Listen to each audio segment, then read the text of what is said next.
The fluorescent lights of Brewstone Café hummed their monotonous tune as Jordan Hayes wiped down the espresso machine for the third time that hour. It was 2:47 in the afternoon, the dead zone between lunch rush and the evening crowd, when the coffee shop felt less like a bustling business and more like a beige prison. Jordan's hands moved through the familiar motions with practiced efficiency, but his mind was somewhere else entirely, floating in a world of melodies and chord progressions that had nothing to do with cappuccinos or customer service. Before we jump back in, tell us where you're tuning in from, and if this story touches you, make sure you're subscribed, because tomorrow, I've saved something extra special for you. Jordan had been working at Brewstone Café for 18 months, ever since he moved to Portland from a small town in Ohio that nobody had ever heard of. He was 24 years old, with dark curly hair that never quite obeyed the staff dress code, and eyes that seemed to hold songs nobody else could hear. He wore the standard Brewstone uniform, a forest green apron over a white button-down shirt, but somehow he always looked slightly disheveled, as if his body rejected the corporate conformity his job demanded. The cafe itself was part of a small local chain, 3 locations scattered across Portland, all owned by a man named Gregory Thornton.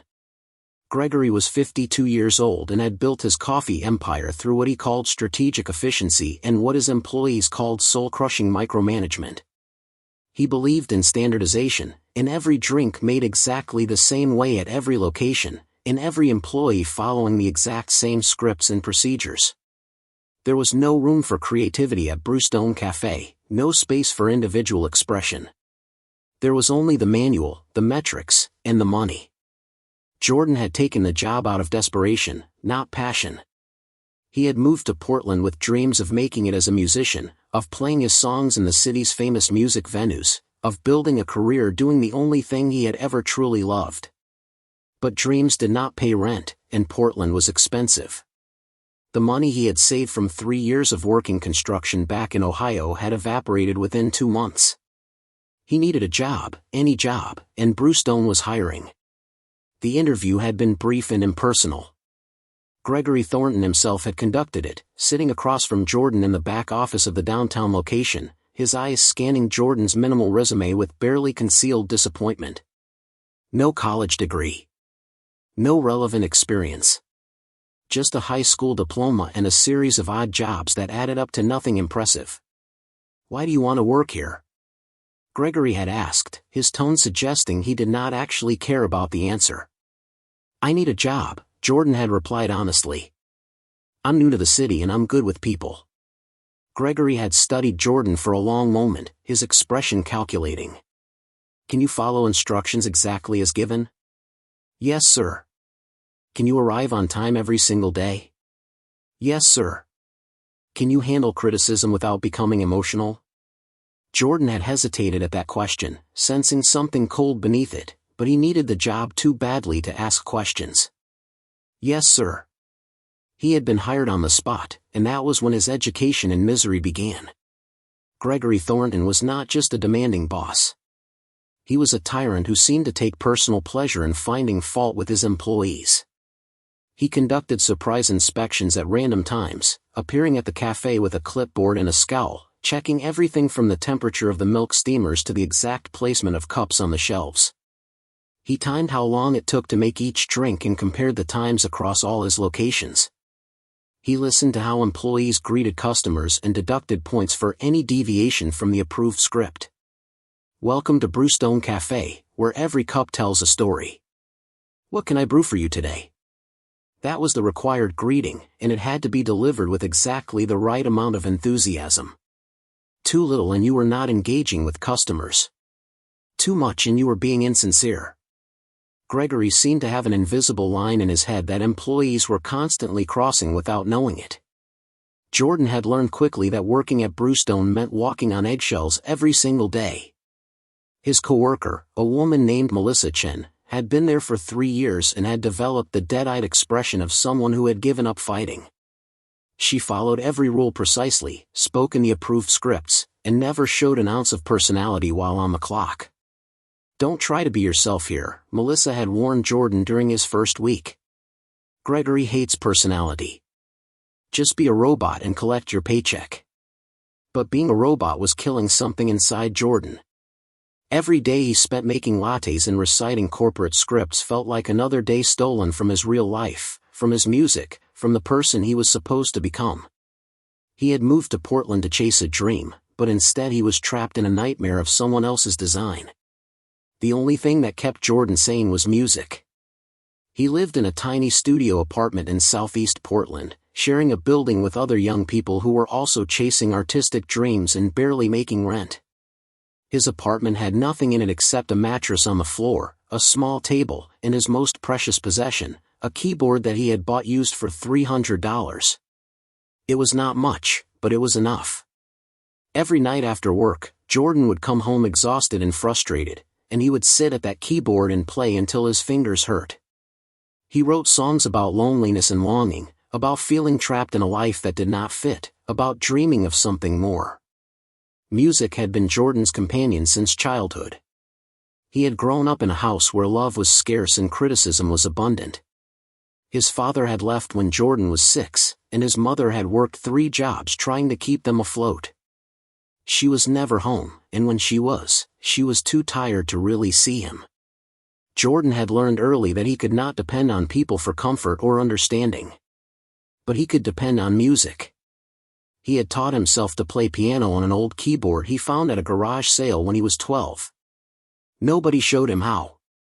He just sat down and started pressing keys until he found patterns that sounded right. He learned by ear, by instinct, by spending thousands of hours alone in his bedroom creating worlds made of sound.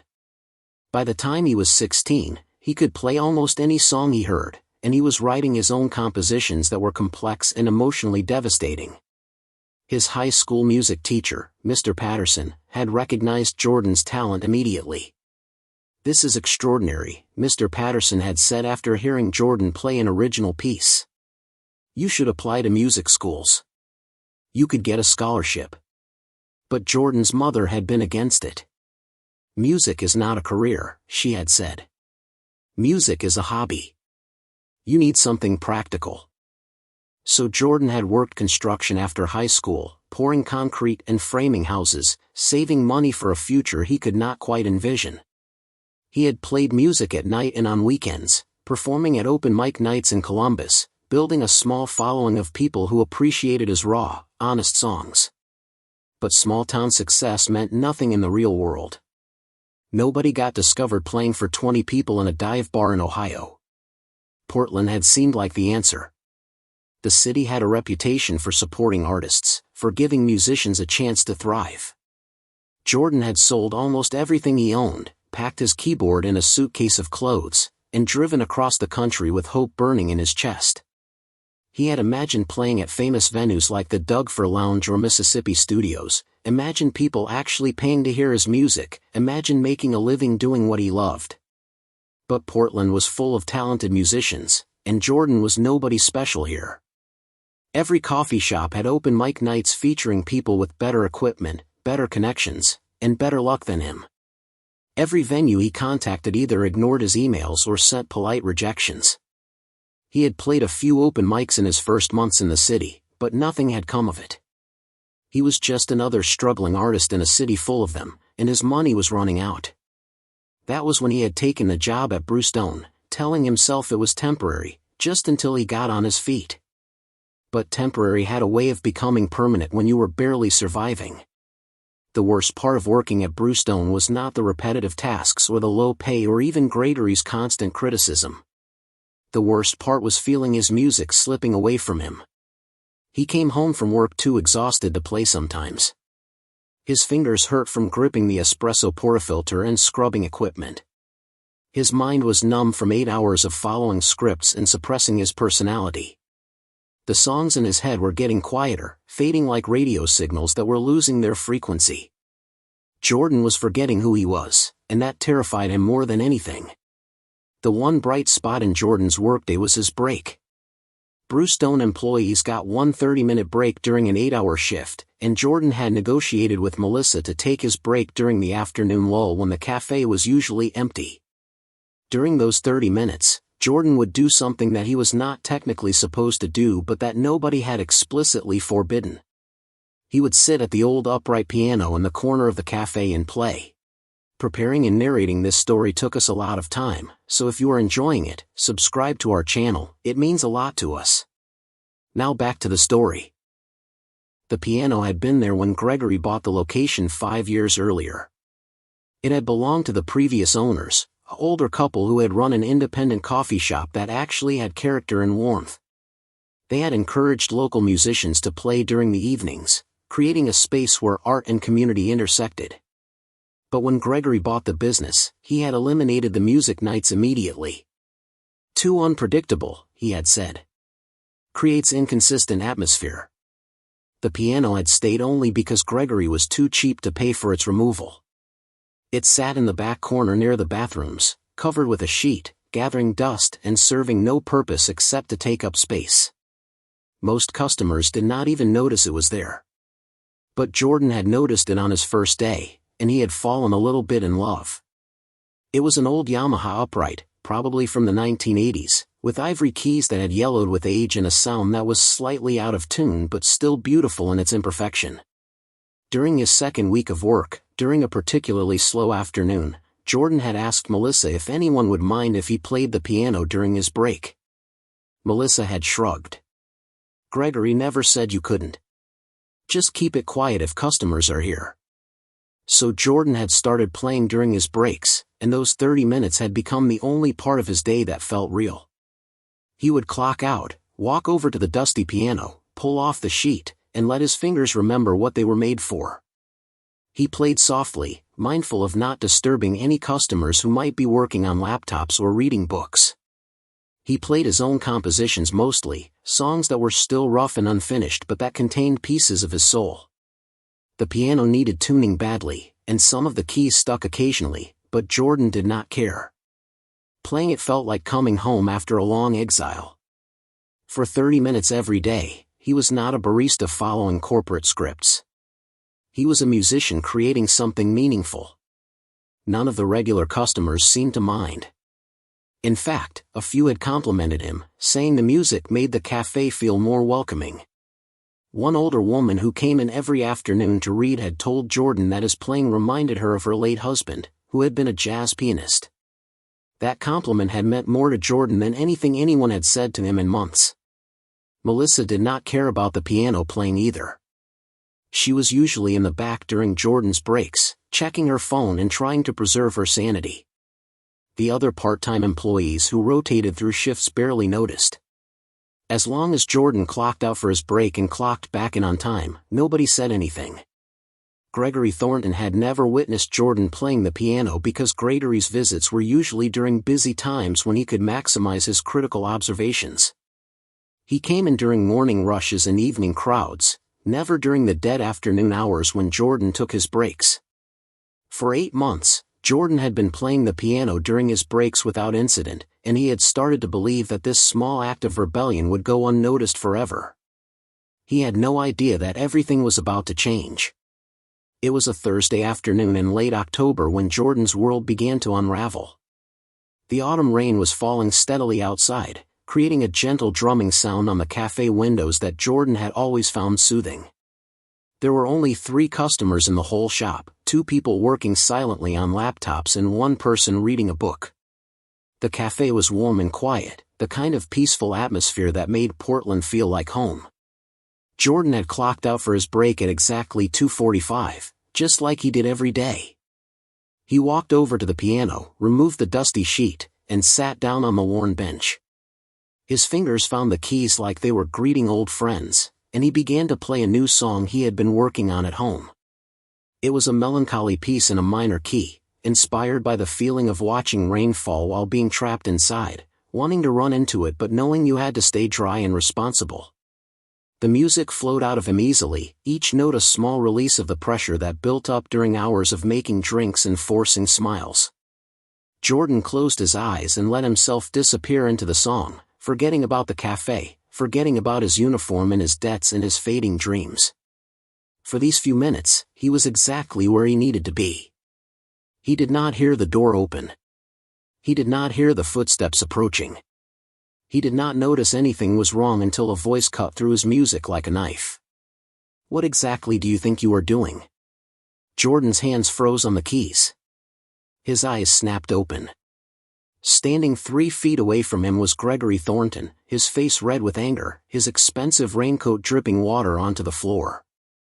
"Mr. Thornton," Jordan said, his heart suddenly pounding. "I'm on my break." Did I ask you to speak?" Gregory's voice was low and dangerous. "Stand up." Jordan stood up slowly, his legs feeling unsteady. He could see Melissa behind the counter, her eyes wide with alarm. The 3 customers had all looked up from what they were doing, sensing drama about to unfold. "How long have you been doing this?" Gregory demanded. "Playing this piano during work hours?" "Only during my breaks," Jordan said carefully. "I clock out first. I'm not on company time when I play. You are in my establishment wearing my uniform. Everything you do here represents my brand." Gregory stepped closer, and Jordan could smell coffee and cologne and something else, something like rage that had been building for a long time and had finally found a target. "I'm sorry if I did something wrong," Jordan said, trying to keep his voice calm. "Nobody told me I couldn't play during my breaks." "Nobody told you that you could." Gregory's eyes were cold and hard. "Do you see any other employees taking piano breaks?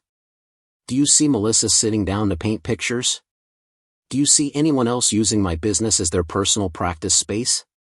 I didn't think it was hurting anything. Some customers have even said they liked the music. I don't care what customers say. I care about maintaining standards and professionalism. This piano is not here for your entertainment. This cafe is not your private concert hall." Jordan felt anger beginning to rise in his chest, pushing back against the fear. "I clocked out for my break. I'm allowed to do what I want on my break as long as I'm back on time. Not in my cafe you're not." Gregory pulled out his phone and began typing something. "You have shown a complete lack of judgment and respect for the rules of this establishment. You have prioritized your own selfish desires over the professional standards I have worked years to build." Jordan could not believe what he was hearing. All he had done was play piano for 30 minutes while off the clock. He had not damaged anything. He had not neglected his duties. He had not harmed a single customer or broken any written rule. But Gregory was acting like Jordan had committed some unforgivable sin. "Effective immediately, you are terminated," Gregory said, not looking up from his phone. "Remove your apron and leave the premises." The words hit Jordan like a physical blow. Terminated. Fired. For playing piano during his break. "You can't be serious," Jordan said, his voice rising despite his efforts to stay calm. "I haven't done anything wrong. You have violated the trust one place in my employees. You have used company property without authorization. You have created an unprofessional atmosphere that could damage my brand. The piano was already here." Jordan's anger was fully unleashed now. "All I did was play music during my own time. How is that violating anything?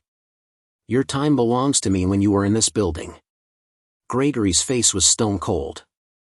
"I pay you to make coffee, not to indulge your artistic fantasies. If you wanted to be a musician, you should have pursued that career instead of taking a job you clearly don't respect." "I do respect the job.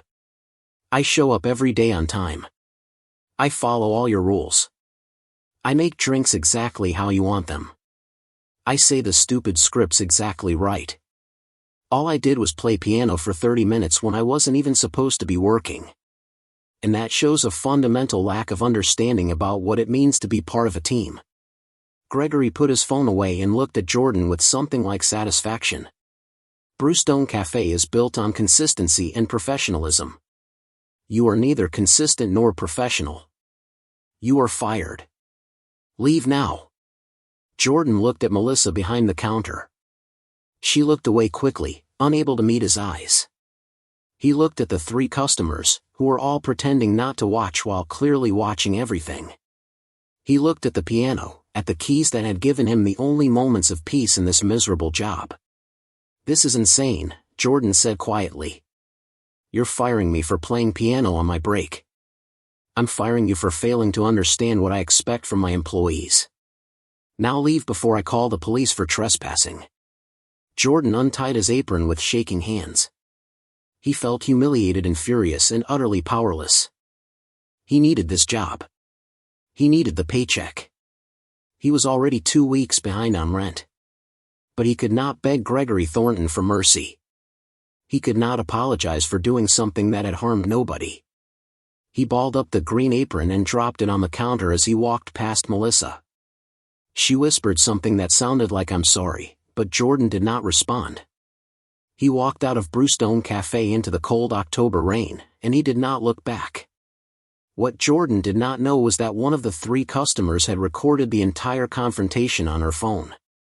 Her name was Sophie Martinez, and she was a freelance journalist who spent her afternoons working in coffee shops around Portland. She had been sitting near the piano, enjoying Jordan's music, when Gregory had stormed in and begun his tirade. Sophie had excellent instincts for stories, and she knew immediately that what she was witnessing was worth documenting. She had pulled out her phone and started recording, capturing every word of Gregory's cruel dismissal. She had also recorded Jordan playing piano before the confrontation, 3 minutes of beautiful, melancholy music that showed real talent and genuine emotion. That evening, Sophie posted both videos to her social media accounts with a caption that would change everything. Local barista fired for playing piano during his break. This is what happens when corporate greed kills creativity. The manager's name is Gregory Thornton and he owns Brewstone Café. Let's show him what we think of bosses who crush artistic dreams. The videos went viral within hours. By midnight, they had been shared thousands of times. By morning, they had been viewed by hundreds of thousands of people across the country. The internet had found its villain in Gregory Thornton and its hero in Jordan Hayes, and the story was spreading like wildfire through every corner of social media. But Jordan knew none of this yet. He was sitting in his dark studio apartment, staring at his keyboard, wondering how he was going to pay rent next month and whether coming to Portland had been the biggest mistake of his life. He felt more alone and defeated than he had ever felt before, with no idea that by morning, everything would be different. Jordan woke up on Friday morning to the sound of his phone buzzing continuously on the floor beside his mattress. He had barely slept, his mind replaying the humiliation of being fired over and over again like a song stuck on repeat. Each time he closed his eyes, he saw Gregory Thornton's cold face and heard those words. "You are terminated. Leave now." The buzzing would not stop. Jordan reached for his phone groggily, expecting to see spam calls or maybe a text from his landlord asking about rent. Instead, his screen was filled with notifications. Dozens of them. Text messages from numbers he did not recognize. Emails flooding his inbox. Social media notifications piling up so fast his phone could barely keep up. What the hell? Jordan muttered, sitting up and squinting at the bright screen in his dark apartment. He opened his text messages first. The most recent one was from his cousin Bethany, who lived back in Ohio. "OMG Jordan, I just saw the video. Are you okay? This is blowing up everywhere." "What video?" Jordan typed back, his hands shaking slightly from confusion and the lingering exhaustion of a sleepless night. While he waited for Bethany to respond, Jordan opened his social media apps. His Instagram account, which usually got maybe 3 likes per post, had hundreds of new follower requests. His Facebook page, which he barely used, had dozens of friend requests and even more messages. His email inbox had messages from news outlets, podcasters, music producers, and people he had never heard of. Jordan's heart was pounding now. He clicked on one of the news outlet emails. The subject line read, "Interview request regarding viral coffee shop incident." The email was from a reporter at a Portland alternative weekly newspaper. "Hello Jordan, we would love to speak with you about the incident at Brewstone Café yesterday. The video of your firing has been viewed over 2 million times in the past 12 hours. We believe your story deserves to be told properly. Please contact us at your earliest convenience." 2 million times? Jordan felt like he was still asleep, trapped in some bizarre dream. He clicked on a link one of the strangers had sent him via Instagram, and suddenly he was watching himself on video.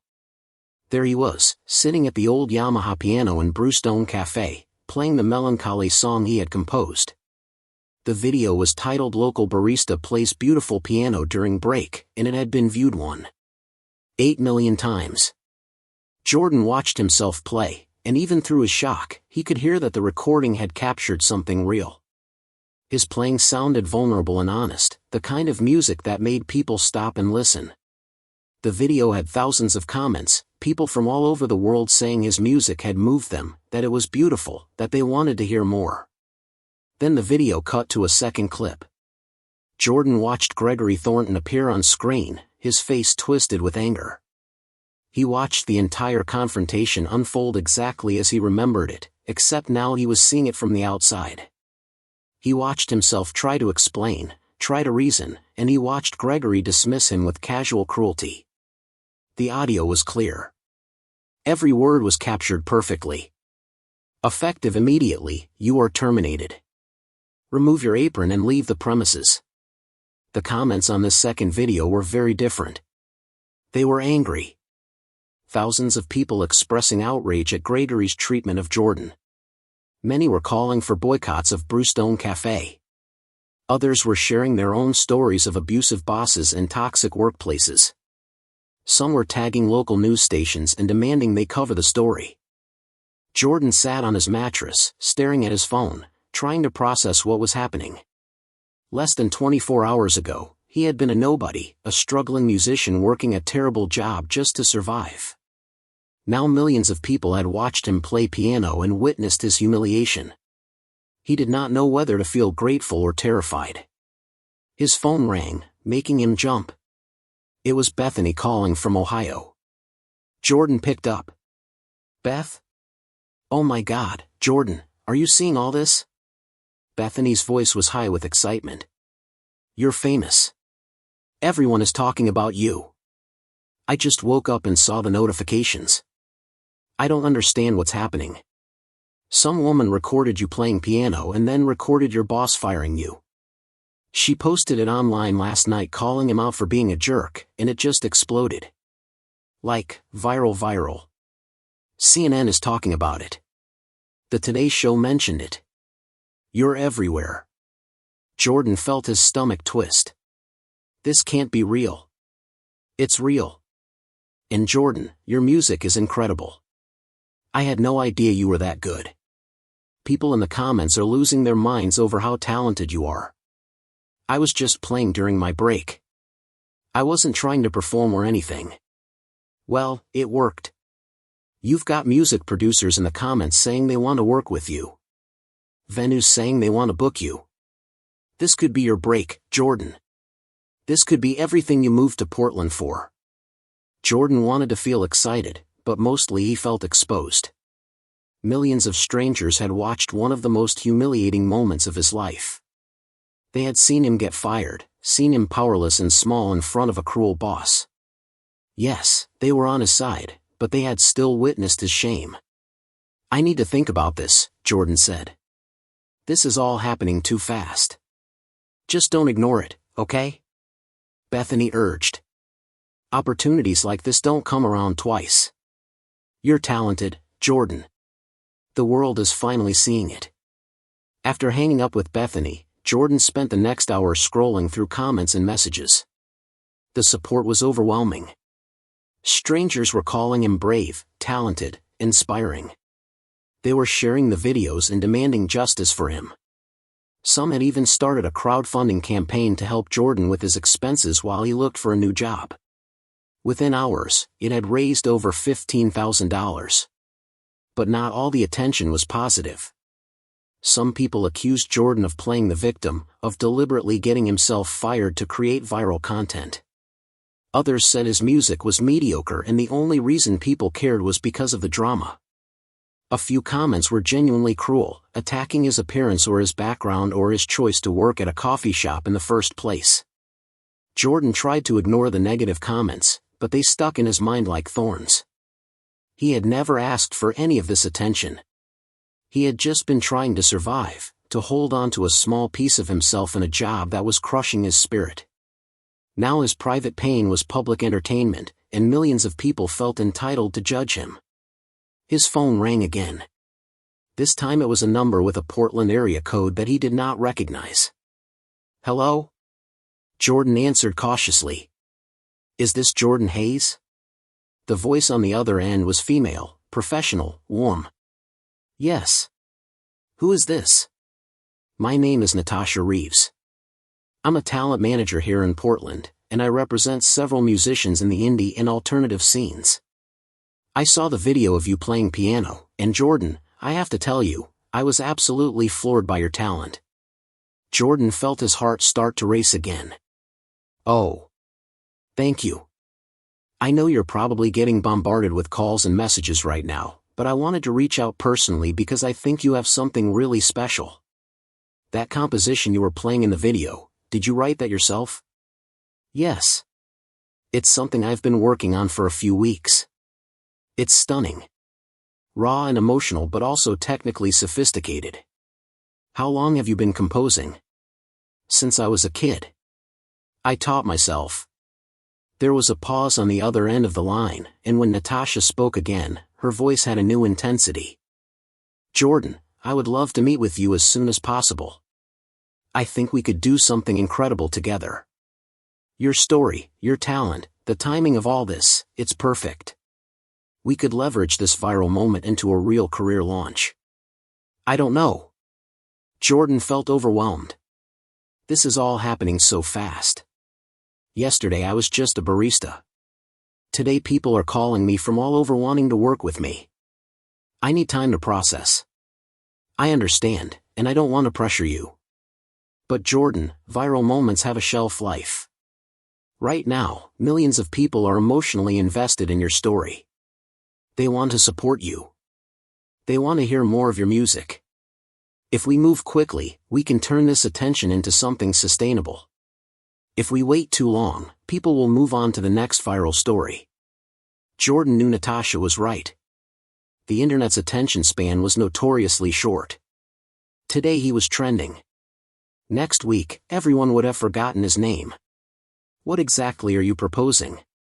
Jordan asked. "First, I'd want to get you into a proper studio to record some of your original compositions. We'd release them as singles, build buzz, create a narrative around your journey from struggling barista to legitimate artist. Second, I'd book you at some high-profile venues here in Portland, places that will give you credibility and exposure.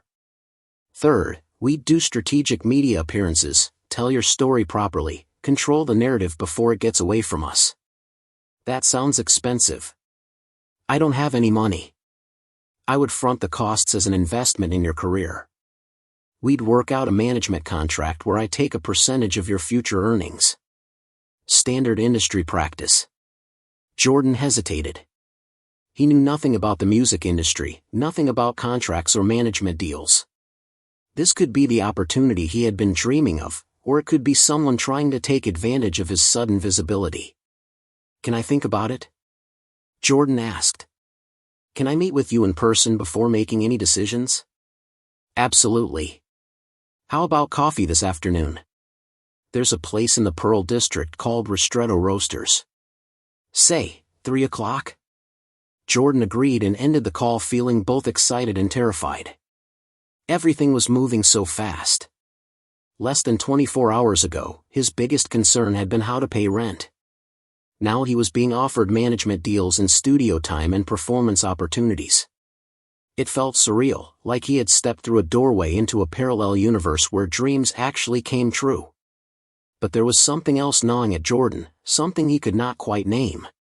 He pulled up the video of his firing again and watched Gregory Thornton's face as he dismissed Jordan from his job. He watched the casual cruelty, the complete lack of empathy.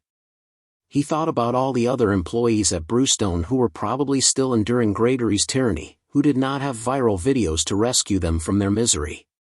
Jordan opened his laptop and started reading articles about the incident. Several local news sites had picked up the story. Portland Alternative Weekly had written a scathing piece about Gregory Thornton's history as an employer, interviewing former Brewstone workers who described a toxic workplace culture of fear and micromanagement. One former employee, a woman named Jennifer Park, said she had been fired for taking too long in the bathroom during a shift when she was dealing with a medical emergency. The Oregonian had contacted Gregory for comment. His response was defensive and tone-deaf. Mr. Hayes was terminated for failing to meet the professional standards we maintain at all Brewstone locations.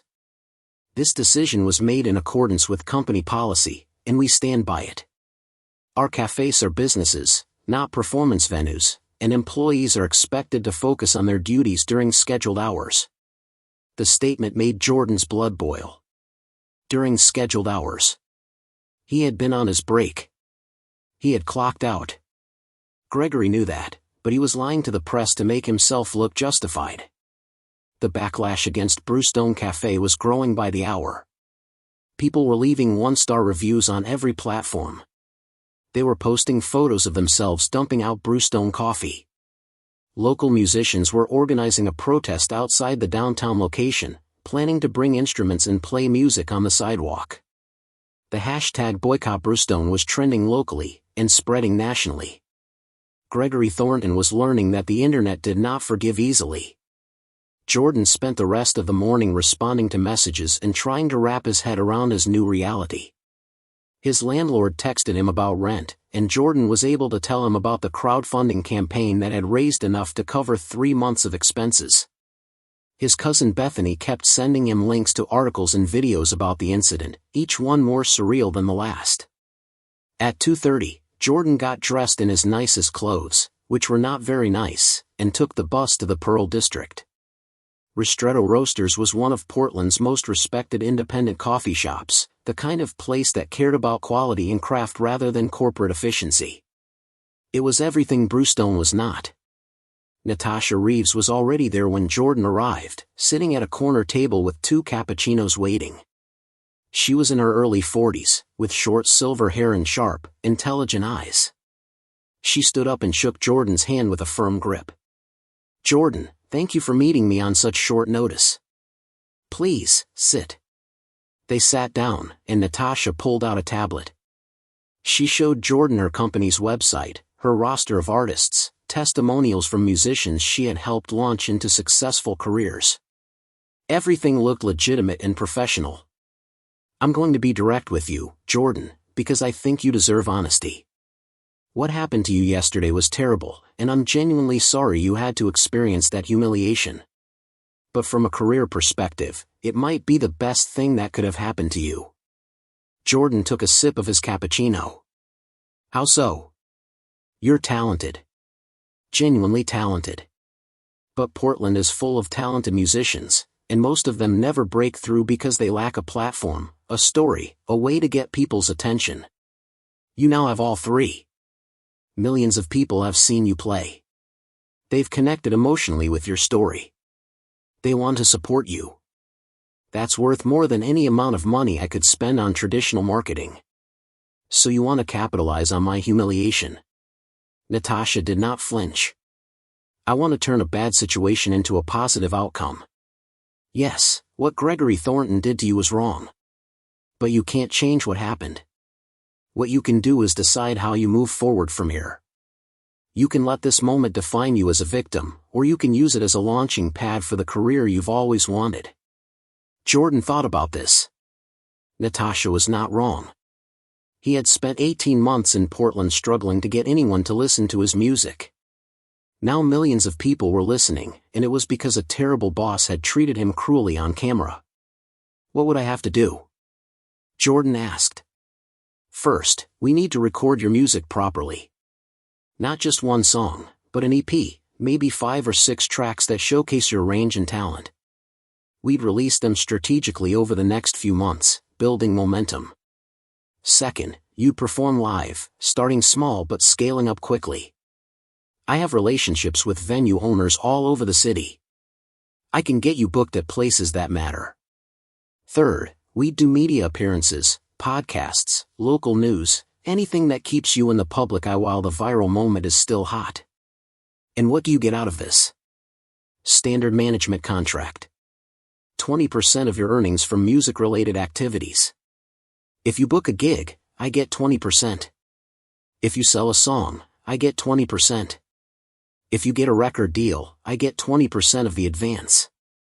In exchange, I handle all the business side, all the logistics, all the industry connections you don't have. Jordan felt out of his depth. What if I sign with you and then find out you're terrible at your job? What if I want to break the contract? Standard contract is 3 years with an option to renew. If either of us wants to terminate early, there's a buyout clause based on projected earnings. I can have my lawyer send you the full contract to review. You should definitely have a lawyer look at it before signing anything. I can't afford a lawyer. The Portland Volunteer Lawyers for the Arts offers free consultations for artists. I can give you their contact information. Natasha leaned forward, her expression sincere. Jordan, I know you have no reason to trust me. We just met. But I've been doing this for 15 years, and I've built my reputation on treating artists fairly and helping them succeed. You can talk to any of my current clients. You can research my track record. I'm not trying to take advantage of you. I genuinely believe you have the talent to build a real career, and I want to be part of making that happen. Jordan looked at Natasha's face and saw something he had not seen in Gregory Thornton's eyes. He saw genuine respect, real belief in his abilities. It made him want to trust her. Can I have some time to think about it? Jordan asked. This is a huge decision. Of course. Take a few days. But Jordan, I need you to understand something. Other people are going to approach you with offers. Some will be legitimate. Many will not. There are predators in this industry who specialize in taking advantage of viral moments and desperate artists. They'll promise you the world and deliver nothing while locking you into contracts that benefit only them. Please, be careful about who you trust. After leaving Ristretto Roasters, Jordan walked through the Pearl District feeling like his brain was on fire. Everything Natasha said made sense, but he had no way of knowing if she was telling him the truth or feeding him a sales pitch. He needed advice from someone who understood the music industry, but he did not know anyone like that. All his friends back in Ohio were construction workers and retail employees. His contacts in Portland were limited to other struggling musicians who were just as clueless as he was. Jordan's phone buzzed with another call. This time it was a number he did not recognize from Los Angeles. Hello? Is this Jordan Hayes? The voice was male, older, with a smooth confidence that felt rehearsed. Yes. Who is this? My name is Derek Vaughn. I'm an A&R executive with Meridian Records. We're a major label based in Los Angeles, and I just watched the video of you playing piano at that coffee shop. Jordan, I have to tell you, we are very interested in what you're doing. Jordan's heart skipped. Meridian Records was a real label, one of the big ones that signed established artists and had the resources to make careers happen overnight. Interested how? Jordan asked carefully. We'd like to fly you down to Los Angeles next week to meet with our team and discuss a possible recording contract. All expenses paid, of course. We think you have serious commercial potential, and we want to move quickly before another label snatches you up. This was happening too fast. Jordan felt like he was drowning in opportunities he did not understand. That's very flattering, but I need time to figure things out. This whole viral thing just happened yesterday. I understand, Derek said smoothly. But Jordan, I need you to understand how this industry works. Right now, you're hot. People are talking about you. But viral fame is like ice cream on a summer day. It melts fast. If you wait too long to capitalize on this moment, you'll miss your window. Trust me, I've been doing this for 25 years. Timing is everything. I appreciate the offer, but I'm not ready to make any decisions yet. Let me send you some information about what we could offer. Derek's tone shifted slightly, becoming more aggressive. We're talking about a real budget here, Jordan. Professional producers, top-tier studio time, radio promotion, tour support. We could turn you into a household name within a year. That's not something an indie manager working out of Portland can deliver. After Derek hung up, Jordan felt more confused than ever. He had gone from nobody to having multiple people competing for the right to represent him, all within 24 hours. It felt like being suddenly wealthy after a lifetime of poverty. He did not know how to evaluate what was real and what was manipulation. Jordan decided to go to the one place that might offer clarity. He took the bus back to Southeast Portland, to the neighborhood where he lived, and walked to a small community center that hosted open mic nights every Friday evening. He had performed there a few times when he first moved to Portland, before the exhaustion of working at Brewstone had stolen his energy for performing. The community center was run by a woman named Patricia Okoye, a Nigerian immigrant in her 60s who had spent her whole life supporting artists and activists. Patricia was sitting in the main room when Jordan arrived, setting up chairs for that evening's open mic. Jordan. Patricia's face broke into a huge smile when she saw him. "I was hoping you'd come by. I saw the video, honey. The whole city is talking about you." Jordan helped Patricia arrange chairs. "I don't know what to do, Patricia. Everyone wants a piece of me suddenly, and I have no idea who to trust." Patricia stopped working and looked at Jordan with the kind of wisdom that came from decades of watching young artists navigate the predatory music industry. "Sit down and tell me everything." Jordan told her about Natasha Reeves and Derek Vaughn and all the other calls and messages he had received. He told her about the crowdfunding campaign and the media requests and the overwhelming feeling that his life had been hijacked by forces beyond his control. Patricia listened carefully, nodding occasionally, her face serious. When Jordan finished, she was quiet for a long moment. "That Natasha woman," Patricia said finally. "I know her. She's managed a few artists who have performed here over the years. She's legitimate, Jordan. Honest. She treats her artists well and she knows the Portland scene inside and out. If you're going to work with anyone local, she's a good choice." "What about the major label guy? The one from Los Angeles?" Patricia's expression darkened. "Those big labels, they don't care about artists. They care about products they can sell. They'll sign you, they'll control everything about your career, and if you don't make them enough money fast enough, they'll drop you and move on to the next viral sensation. I've seen it happen 100 times. But they have resources. They could actually make me successful. They could. Or they could turn you into a manufactured version of yourself that has nothing to do with the music that made you special in the first place." Patricia put her hand on Jordan's shoulder. "Honey, you have to ask yourself what you want. Do you want to be famous, or do you want to be an artist?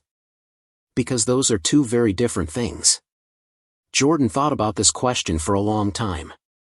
He had always told himself he wanted to be successful, to make a living from his music, to be recognized for his talent. But sitting in this community center that smelled like old carpet and cheap coffee, watching Patricia set up chairs for local musicians who would perform for 20 people, Jordan realized what he actually wanted. He wanted to make music that mattered, music that connected with people emotionally, music that was true to who he was. Fame would be nice, but it was not the point. "I want to be an artist," Jordan said quietly. "Then trust the people who see you as an artist, not as a product. Work with people who care about your development, not just your commercial potential.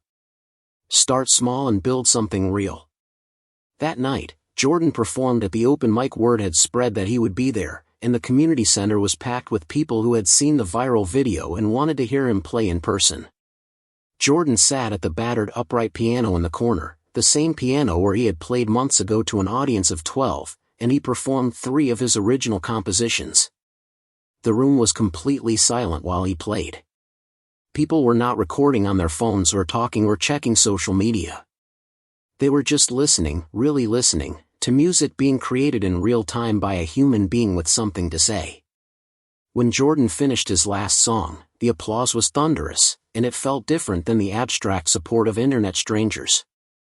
It felt real. After the open mic, dozens of people came up to Jordan to tell him how his music had affected them. A middle-aged woman with tears in her eyes told him his songs reminded her of her daughter who had died. A young guy who looked like another struggling musician told him the viral video had inspired him to quit his soul-crushing job and pursue his art full-time. An elderly man who barely spoke English just shook Jordan's hand and said beautiful over and over again. This was why Jordan made music. Not for fame or money or viral videos, but for these moments of genuine human connection. Over the weekend, Jordan made his decision. He called Natasha Reeves and told her he wanted to work with her. He called Derek Vaughn from Meridian Records and politely declined their offer. He responded to the legitimate media requests and ignored the exploitative ones. He started taking control of his own narrative instead of letting it be controlled by others.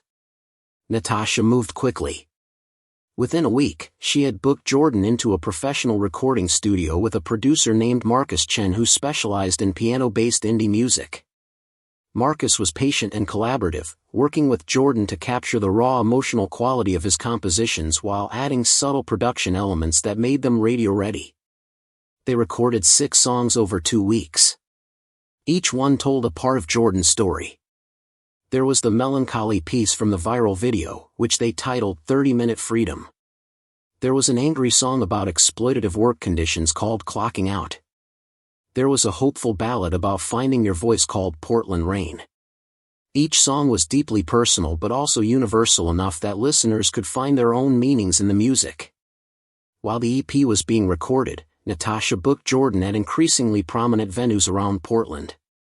He started with small clubs that held 100 people, then moved up to larger venues that held 300 or 400. Every show sold out within hours of being announced. People wanted to see the Barista from the viral video play music live, and most of them left as genuine fans of Jordan's artistry. The local media covered Jordan's rise extensively. Portland Monthly did a feature story about his journey from struggling musician to viral sensation. Oregon Public Broadcasting interviewed him for their arts and culture program. Even the New York Times mentioned him in an article about how social media was changing the music industry by allowing talented unknowns to bypass traditional gatekeepers. But the attention was not universally positive.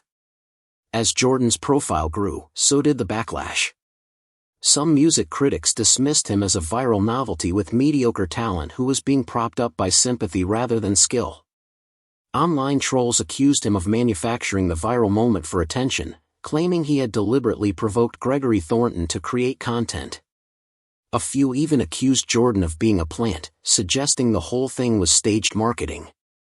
Jordan tried to ignore the negativity, but it affected him more than he wanted to admit.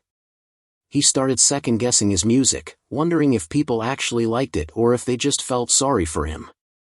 He lay awake at night worrying that his success was built on something temporary and shallow, that once people forgot about the viral video, they would forget about him too. Natasha noticed Jordan's anxiety and called a meeting at her office. She sat across from him with her usual direct manner and said, "You're spiraling. Talk to me." Jordan admitted his fears. What if I'm not actually good enough? What if people only care because of the drama with my old boss? What if this all falls apart as soon as the viral moment fades? Natasha leaned back in her chair. Jordan, I'm going to tell you something I tell every artist I work with. The internet is fickle and attention is temporary, but talent is permanent. Yes, you got noticed because of a viral video. But you're sustaining a career because your music is genuinely good. Do you know how many viral sensations disappear after 2 weeks? Most of them. The ones who last are the ones who have real substance behind the hype. But what if I'm just lucky? Luck opened a door for you. What you do in that room is entirely up to your talent and work ethic. And Jordan, I've worked with enough musicians to know the difference between someone who is riding a wave and someone who deserves to succeed. You're the latter. Jordan wanted to believe her, but doubt was a persistent companion. 3 months after the viral video, Jordan's EP was ready for release. Natasha had arranged a release show at the Crystal Ballroom, one of Portland's most iconic music venues. The show would coincide with the EP dropping on all streaming platforms and would serve as Jordan's official debut as a professional recording artist. The Crystal Ballroom held 900 people. Jordan had never performed for a crowd that large. The night before the show, he barely slept, his mind cycling through every possible disaster. What if his voice cracked? What if he forgot the words to his own songs? What if people had only bought tickets out of curiosity and would leave disappointed? But when Jordan walked onto the Crystal Ballroom stage the next night and saw 900 faces looking back at him, something shifted. He sat down at the beautiful grand piano under the stage lights, and he remembered why he had started making music in the first place. Not for approval or success, but because he had something inside him that needed to be expressed. Jordan played his entire EP straight through, 6 songs that traced his journey from trapped and hopeless to free and purposeful. The crowd was riveted. They sang along to choruses they had memorized from advanced singles. They held up phone lights during the emotional ballads. They gave him a 5-minute standing ovation after the final song. Standing on that stage, Jordan realized that Natasha had been right. The viral video had opened a door, but his talent was what kept people in the room. After the show, Jordan met with fans in the lobby. He signed CDs and posters, took photos, and listened to people tell him how his music had affected their lives. One woman told him that clocking out had given her the courage to quit her abusive job.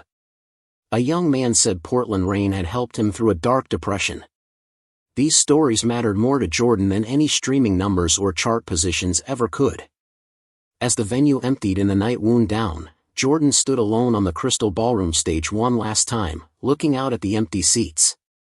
6 months ago, he had been scrubbing espresso machines and forcing himself to smile through scripts he hated.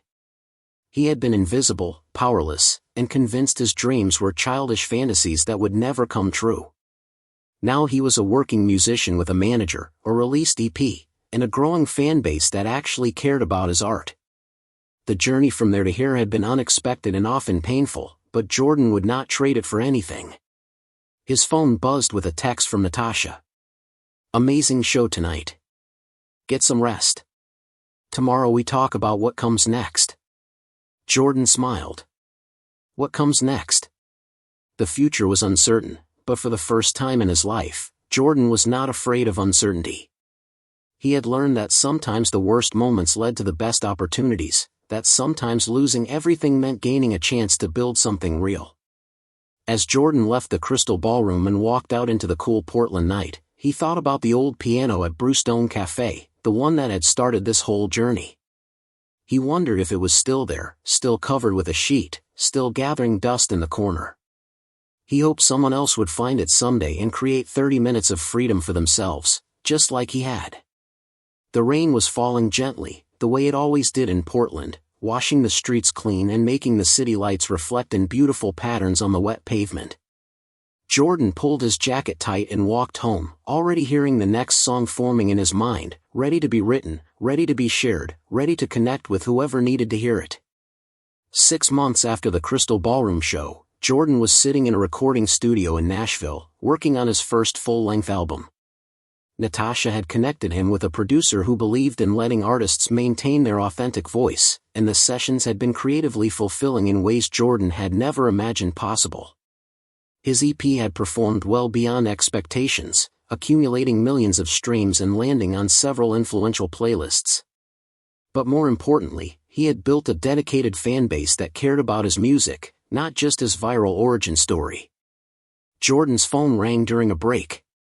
It was a Portland number he recognized. Patricia from the community center.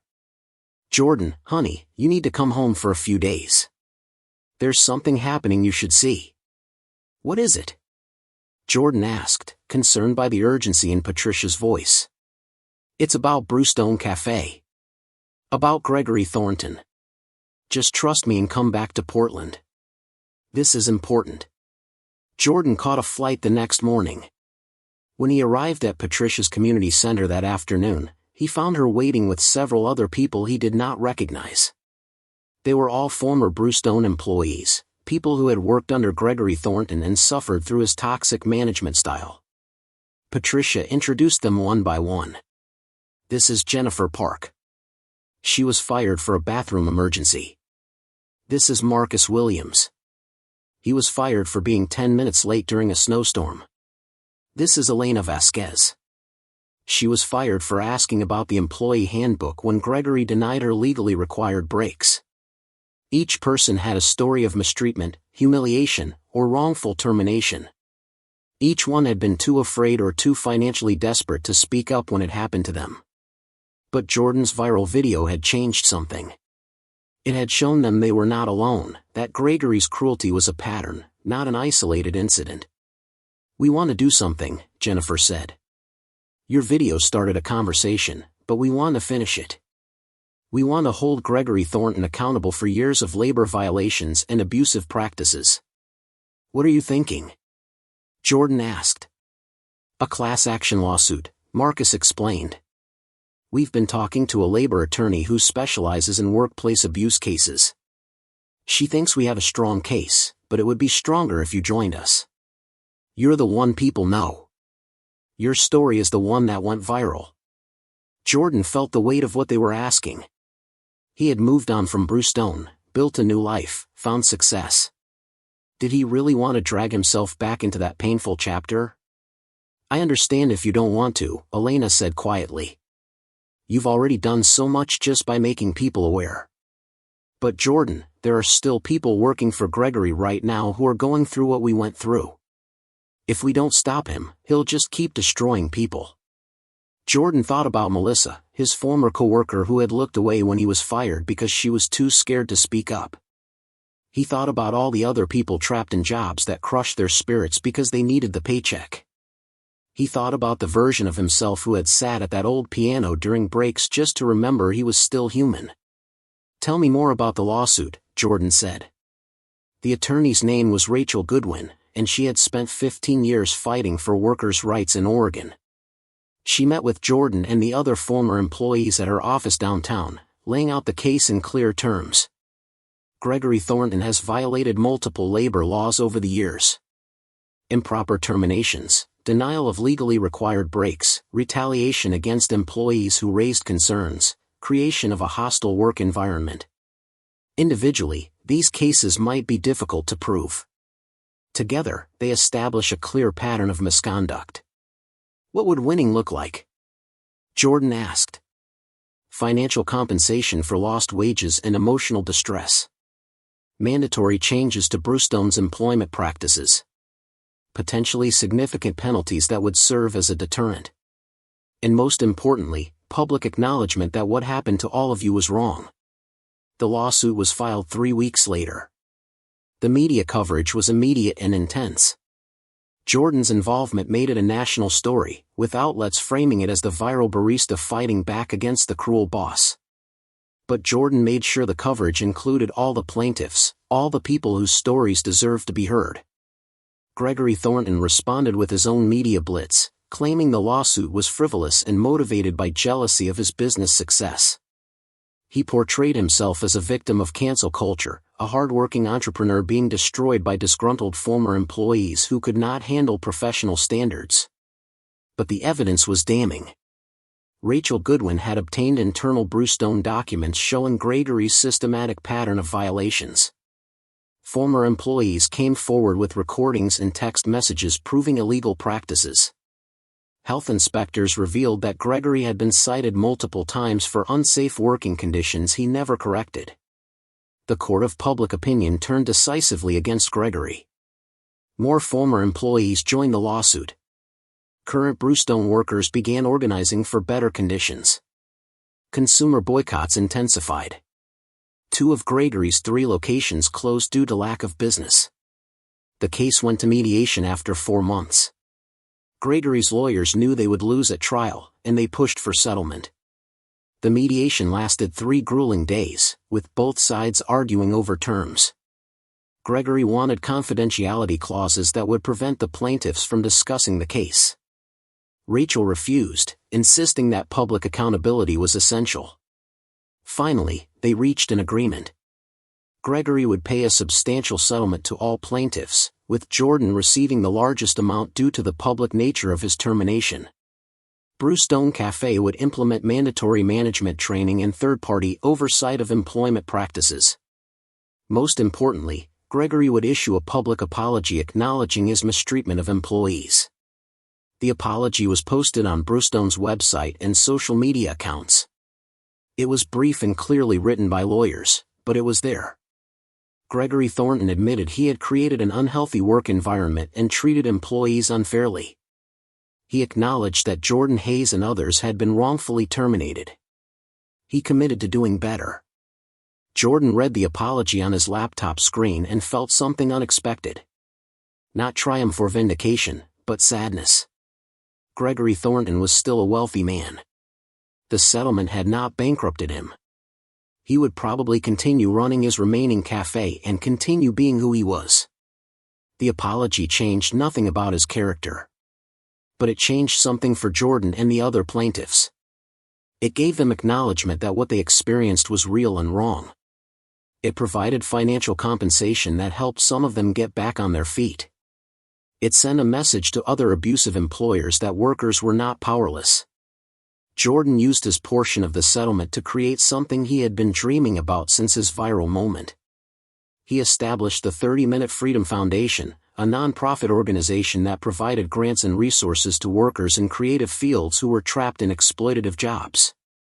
The foundation offered financial assistance to help people transition out of toxic workplaces, legal support for workers facing retaliation, and mental health services for those recovering from workplace abuse. The foundation's first grant went to a young woman who had been working as a hotel housekeeper while trying to become a painter. She used the money to quit her job and spend 6 months developing a portfolio that eventually got her into a prestigious art residency. The second grant went to a line cook who was also a spoken-word poet. He used it to take time off to write and perform, eventually publishing a collection that won awards. Jordan found more satisfaction in these grants than in any of his own musical achievements. Helping others escape the trap he had been in felt like closing a circle, like transforming his pain into something that actually mattered. Meanwhile, Jordan's music career continued to grow steadily. His full-length album released to strong reviews, with critics praising his emotional honesty and sophisticated compositions. He toured nationally, playing mid-sized venues that were intimate enough to maintain connection with audiences. He was not a massive star, but he was making a comfortable living doing what he loved, which was more than most musicians could say. One afternoon, Jordan got a call from an unexpected source. It was Melissa Chen, his former co-worker from Brewstone. "Jordan, I don't know if you remember me," Melissa said hesitantly. "Of course I remember you. How are you doing?" "I quit Brewstone. After your lawsuit, I finally got the courage to leave. I just wanted to call and say thank you. You showed me that we didn't have to accept being treated like that." "What are you doing now?" Jordan asked. "I'm going back to school for social work. I want to help people who are stuck in situations they don't know how to escape. Kind of like what you're doing with your foundation." Jordan smiled. "That's incredible, Melissa. I also wanted to tell you something. That day when Gregory fired you, I should have said something. I should have stood up for you. I've felt guilty about that for months. Melissa, you were scared. I understand. I don't hold it against you. Still, I'm sorry. And I'm grateful. What you did changed a lot of lives, including mine." After hanging up, Jordan sat quietly, processing the conversation. He thought about how one moment, one act of playing piano during his break, had created ripples that spread farther than he could have imagined. It had not just changed his life. It had sparked a movement, inspired others to stand up, and created opportunities for people to escape situations that were crushing them. 2 years after the viral video, Jordan returned to Portland for a special concert. The venue was Revolution Hall, a beautiful converted school with excellent acoustics. The show was a fundraiser for the 30-Minute Freedom Foundation, with all proceeds going to support workers in creative fields. Before the concert started, Jordan did something he had been planning for months. He had purchased the old Yamaha upright piano from Brewstone Café, the same piano where his viral moment had occurred. Gregory had been happy to sell it, probably glad to be rid of the reminder. Jordan had it restored professionally, tuned perfectly, and placed on the Revolution Hall stage. When Jordan walked out to begin the concert, he sat at that piano and told the story of how it had changed his life. He talked about feeling trapped and hopeless, about finding 30 minutes of freedom during work breaks, about the cruel boss who fired him for being human. He talked about the viral video and the lawsuit and the foundation and all the unexpected places that one moment had led. Then he played the same song he had been playing in the viral video, the melancholy composition about watching rain while trapped inside. But this time, it sounded different. It sounded like freedom instead of longing, like gratitude instead of sadness. Jordan had escaped the cage, and now he was helping others find their own keys. The audience gave him a standing ovation before he even finished the first song. Jordan looked out at the crowded venue and saw faces of all ages and backgrounds, people who had connected with his story and his music, people who believed that art mattered and workers deserved dignity.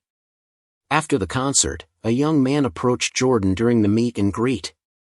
He looked nervous, holding a worn notebook against his chest. "Mr. Hayes, I just wanted to say thank you. I saw your viral video 2 years ago when I was working at a fast food place that made me miserable. Your story gave me courage to quit and pursue my real dream. I'm a writer now, and I just got my first short story published." Jordan shook the young man's hand warmly. "That's amazing. What's your name?" "Daniel. Daniel Foster. Keep writing, Daniel. The world needs your stories." As the young man walked away, Jordan felt a profound sense of purpose. This was why everything had happened. Not so he could become famous or successful, but so he could show people that they did not have to accept lives that suffocated them. Change was possible. Freedom was attainable. You just had to be brave enough to play your song, even when someone told you to be quiet. Jordan packed up his equipment after the last fan had left, carefully covering the old Yamaha piano with a soft cloth. Tomorrow he would fly back to Nashville to finish recording new songs.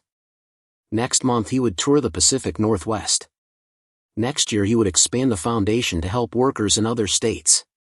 The future stretched ahead full of possibilities. But tonight, Jordan just wanted to walk through the Portland streets one more time, breathing in the rain-scented air of the city that had broken him and then rebuilt him into something stronger. He walked past coffee shops and music venues and community centers, past places where other dreamers were fighting to survive while nurturing the creative sparks that made life worth living. Jordan stopped outside the old Brewstone Café location. It was empty now, the windows dark, a for lease sign hanging in the door. Gregory had finally closed the business, unable to recover from the boycotts and the lawsuit and the damage to his reputation.